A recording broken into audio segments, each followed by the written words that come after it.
अंड आणि खीर काढताय आणि राजकीय लोकांची थकबाकी भरताय. हे कुठचं ऑपरेशन?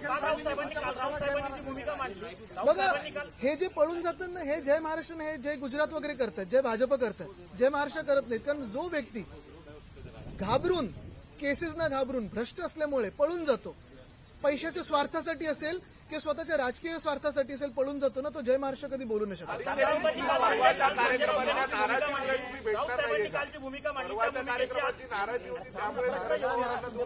नाही हो, काल तुम्हाला सांगतो, आमच्या भेटी मुंबईत होत असतात, त्यांच्या घरी पण आम्ही जाऊन भेटून आलो. पण मुंबईमध्ये नाही, तुम्ही थांबा, तुम्ही करतो. अरे तुमच्यामध्ये वाद नको. ऐका, एक तर फार थोडे आहात तुम्ही इथे. ऐका, सिनेमा हिंदी में करता हूं. आम्ही मुंबईत पवार साहेबांना मागच्याच महिन्यात जाऊन भेट झाली आमची. आता काल 1-2 झाले आमचं. तुमचा विषय होता. राऊत साहेबांनी कालची भूमिका मांडली, त्या भूमिकेत तीच भूमिका आजही तुमच्या पक्षाची आहे का शरद पवार यांच्या बाबतीत? कोणी सांगितले का की तुम्ही